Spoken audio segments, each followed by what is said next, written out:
Board परीक्षा की बेहतर तैयारी के लिए इस चैनल को सब्सक्राइब कीजिए। हेलो दोस्तों, आप सभी का इस चैनल पर बहुत बहुत धन्यवाद। और आपका ये गद्य साहित्य एवं पद्य साहित्य के विकास का दूसरा चैप्टर है, दूसरा पार्ट है। यानी थोड़ी थोड़ी मिस्टेक होती रहती है, जैसे देखिए कंपन आ रही है। तो चलिए हम चलते हैं दूसरे पार्ट में, और ये अंतिम है गद्य एवं साहित्य पद्य साहित्य में विकास का महत्वपूर्ण क्वेश्चन 10 और 12 दोनों के लिए।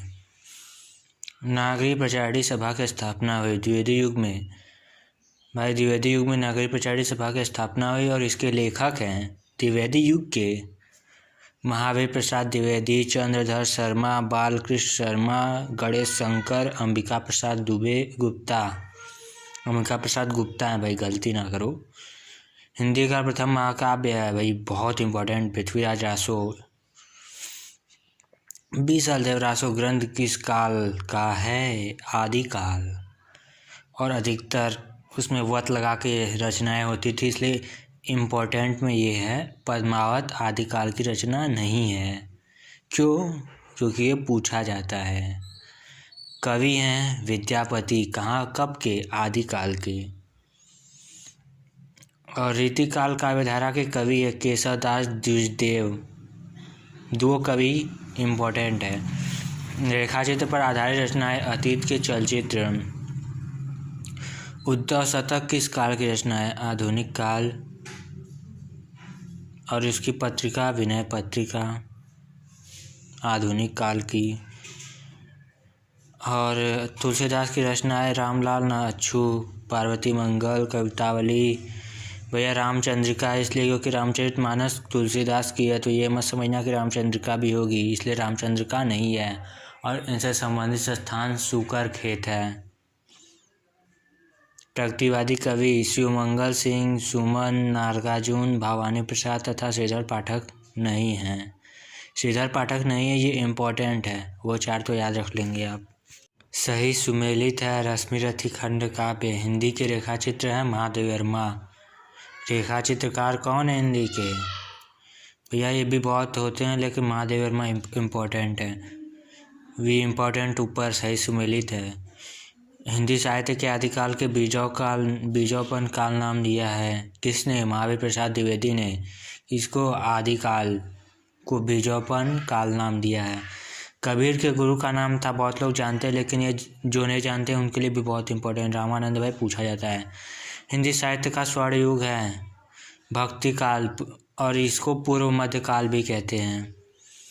प्रारंभिक गद्य लेखकों के राजा है शिव प्रसाद सितारे। बहुत नामी गामी लेखक हैं, और नाम भी याद रखना।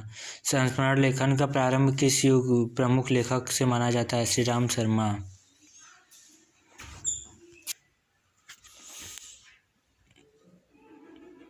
अज्ञेय को भारतीय ज्ञानपीठ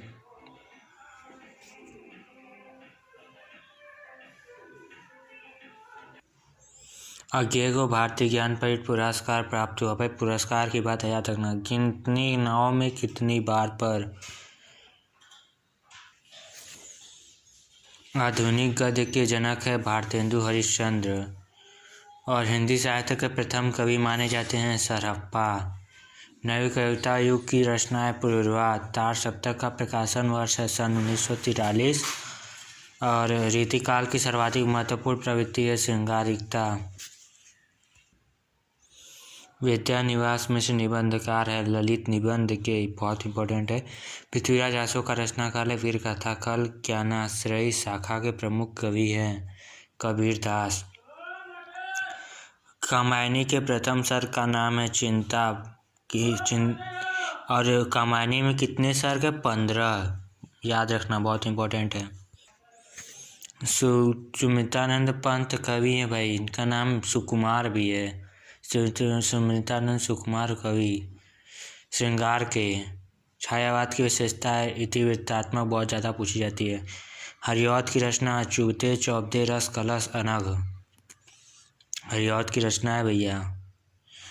एक चंपू काव्य है भाई, चंपू काव्य बहुत इंपॉर्टेंट है। यशोधरा।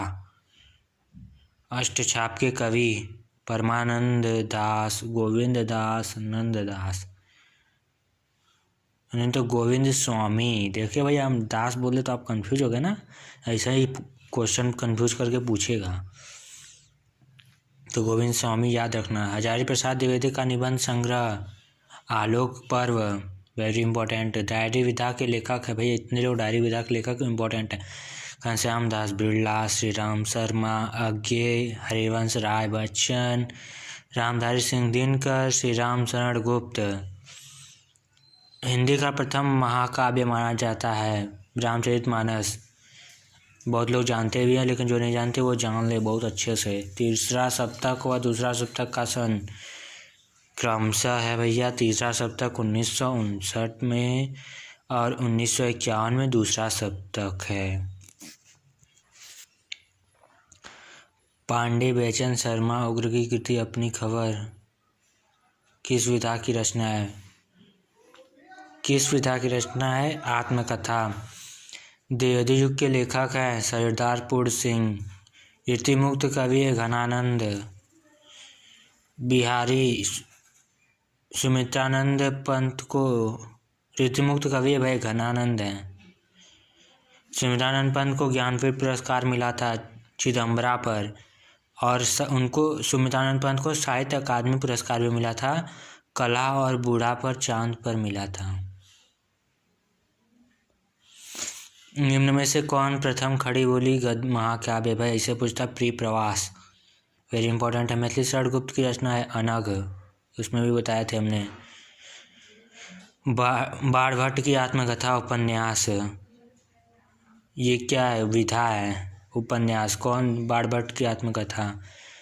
तब की बात और थी, निबंध संग्रह हरशंकर परसाई की। भाषा और आधुनिकता के लेखक प्रोफेसर जी सुंदर रेड्डी है, बहुत इंपॉर्टेंट है भैया प्रोफेसर जी सुंदर रेड्डी।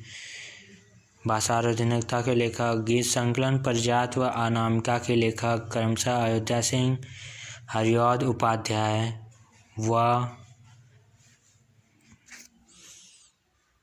जयशंकर प्रसाद। मैथिली शरण गुप्त का पहला काव्य संग्रह पंचवटी। हीरानंद वात्स्यायन अज्ञे के संपादक में कुल 4 सप्ताह प्रकाशित हुआ। जो ये सब है ना, ये सब बहुत इंपॉर्टेंट क्वेश्चन है। और गद्य साहित्य पद्य साहित्य में विकास खत्म हुआ। अगले वीडियो में मिलते हैं जीवन परिचय के साथ, और ऐसे ही बोर्ड परीक्षा के लिए इंपॉर्टेंट क्वेश्चन आपको बताता रहूँगा।